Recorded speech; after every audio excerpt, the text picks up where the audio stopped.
Holy City Center Radio. This is episode 101, and I am your host, Christian Sanger. Today is Monday, March 27th, 2023. I hope you all had a great weekend. Mine was fantastic. Nothing too exciting. Didn't really go out and do too much, but it was exciting because plenty of basketball has been on. I know it's March Madness. I'm sure many of you do not care. I won't spend a lot of time on it. The highlights are, as far as locally, the South Carolina women's team is rolling on. They are likely to be in the Final Four by the time you hear this episode, or well on their way as they continue their domination. Personally, a bit of a bummer, mixed bag, I should say, on Saturday. My alma mater, the University of Connecticut, the women's team, unfortunately lost to Ohio State in the Sweet 16, which ended a bunch of their streaks of, how many years in a row they've made it to the Elite Eight, which would have been the next step, and how many years they've made it to the Final Four. I think something like this is the first time they haven't been in the Final Four since like 2007, I think, and first time they haven't been to the Sweet 16 since 2000, or Elite Eight since 2005, or vice versa. In any event, it was the mid 2000s for both. So an incredible streak for sure, and things like that have to come to an end at some point. Tough season for them, even though they were ranked highly all year. Played amazing, won their conference tournament, but they're just so dominant. Any South Carolina fans out there, you're starting to get a taste of that. Where the expectations are high, where you have these incredible seasons, amazing records, you go far in the tournament. But if you don't win, it's like almost like it's a lost season. It's crazy to have those expectations on programs like that. But, that's what it is when you set that standard of excellence. And so definitely tough to see them lose, fighting through injuries and whatnot this year. But proud of them as always. It was so much fun to watch them this season, despite an early exit from the tournament. But a lot of fun nonetheless. The mixed bag portion was that the men's team, on the other hand, is going to the Final Four. First time in, I think, 8 or 9 seasons. Last time they were there, they won the whole thing. Hopefully they can do it again. They are on fire. They are just dominating. So I am pumped. I am amped up about this team and their win on Saturday, and can't wait for the Final Four. I know many of you out there probably do not care, but I'm going to gloat a little bit. I'm just happy and proud of my school, which has been a big part of my life since I even thought about attending college there. Growing up as a kid, watching the games with my parents, they were big fans, always were. And then, of course, my brother and I became fans, and it's only grown through the years. It's just special. A lot of special memories, a lot of fun memories between childhood, then being at school there, and of course being a graduate, and still watching them just play well year after year for the most part. And yeah, it means a lot. Sports are silly. We all get that. They're a fun escape thing, but they can mean a lot because of the memories that are tied to them. Just reminiscing about some of the times where I was a kid, like jumping around my parents' living room with them, when teams win big games and stuff. So it means a lot. Again, I know it's silly, but these kinds of things have always meant a lot to me and my life and my family. And yeah, it's been a lot of fun watching them continue in this season. That's been pretty incredible. But let's move on. I'm sure you're all tired of all that. Let's start talking about some news. I've got a few updates for you. South Carolina Comptroller General Richard Ekstrom will resign next month after a $3.5 billion accounting error in the year-end financial report he oversaw came to light. You may remember that from a past episode. A gigantic error that just compounded year over year, $3.5 billion. The good news to that was previous reports seem to indicate that despite this error, downstream residents like us were not affected. It wasn't like our money was lost or was misused, or we are going to have to make up for this with taxes or something. Certainly an issue. But that was the one good news, or I should say the one bright spot about this. Might not be the right term, but big error, but didn't seem to be too much concern that it was going to affect us. As residents of the state. But yeah, obviously a gigantic gigantic error. Um, he will leave his elected post due to this mistake. He's been there for 20 years. And his resignation letter said that he will be resigning on April 30th. That letter was obtained by the Associated Press, who reported it. It's now been further confirmed by other outlets. There were calls for impeachment, investigations and all that. And I think he made the right decision to resign to kind of, I don't know if there's going to be any, further investigation or anything like that, but, it saves the state from having to do a whole impeachment process, which, costs money, takes time away from other things. And so seems like the right move.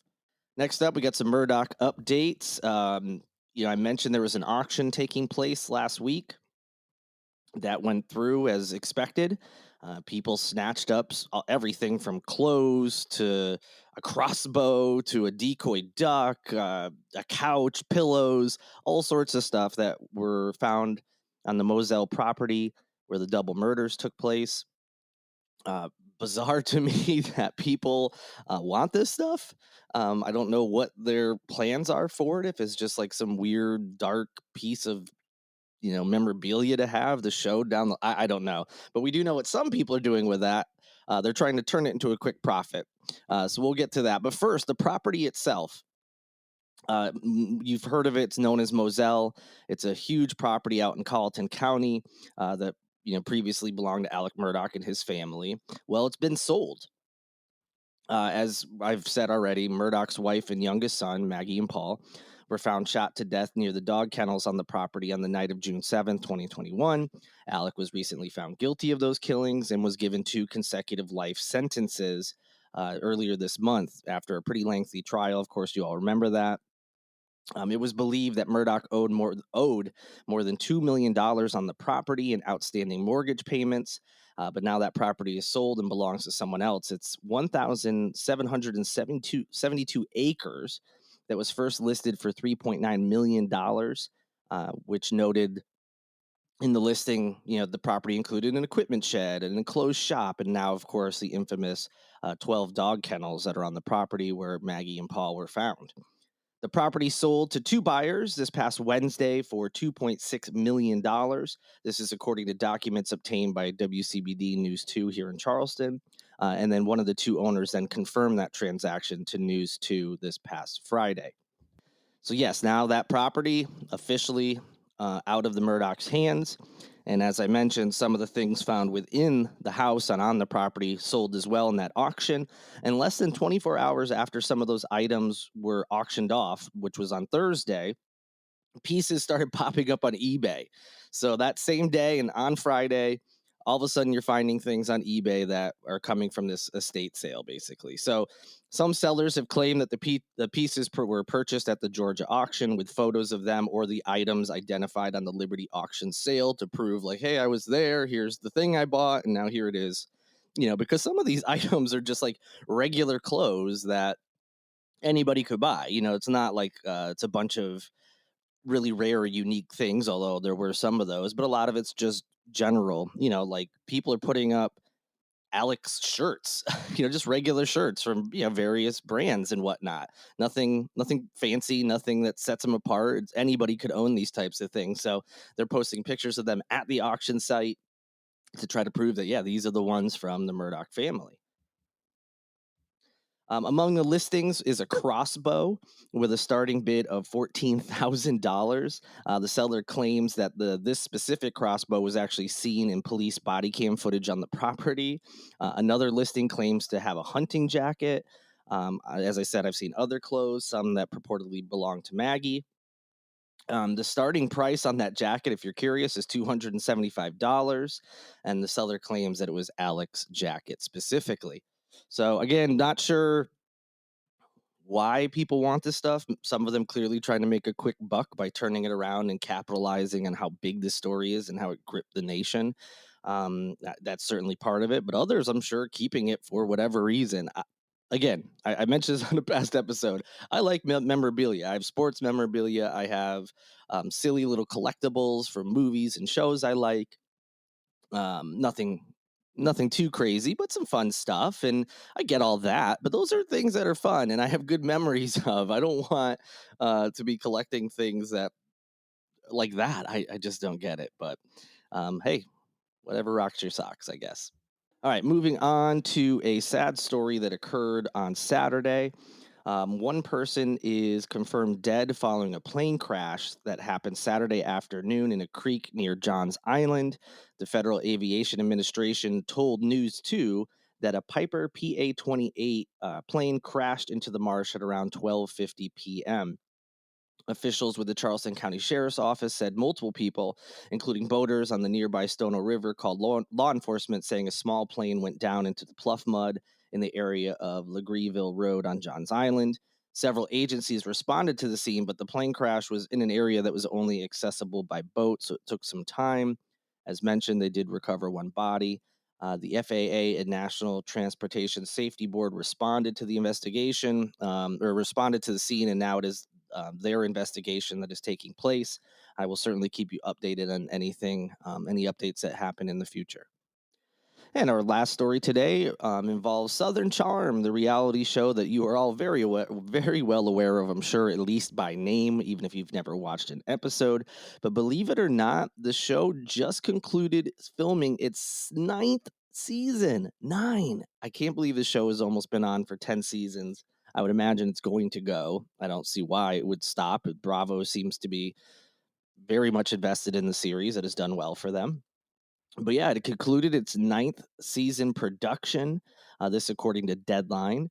An executive producer and showrunner by the name of Thomas Kelly shared some photos and videos from the set and revealed that the new season is expected to start airing in the fall. So you can expect it around that time.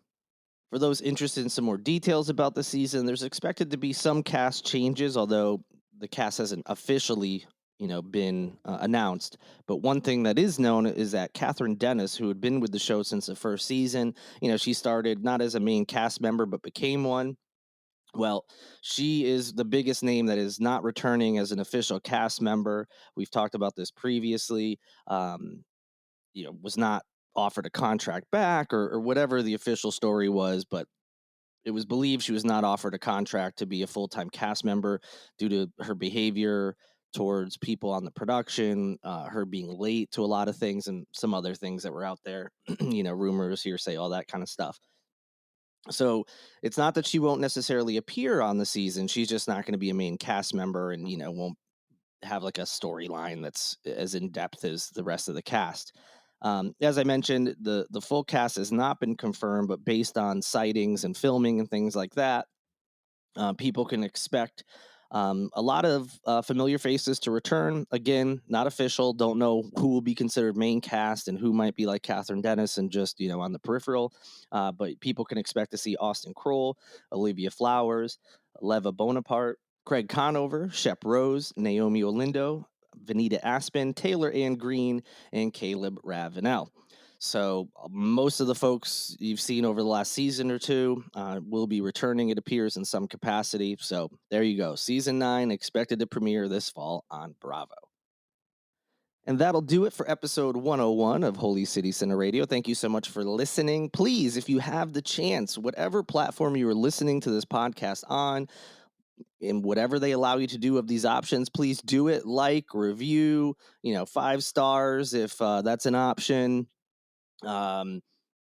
Subscribe, whatever you can do to interact with the podcast on whatever platform you listen to it on. I would greatly appreciate it. It helps get the podcast out there more. You can also support the podcast, the website, and everything else by going to patreon.com/Holy City Center or going to holycitycenter.com/shop to pick up some merchandise. In addition to all you listeners, I have to thank Lindsay Marie Collins of LMC Sound System for producing this and every episode of Holy City Center Radio. And a big thank you to Tyler Boone as well, whose music you hear in each episode as well. Hope you have an amazing week. Hope it's off to a good start. Can't wait to talk to you all again on Wednesday. So until then, good night and good luck.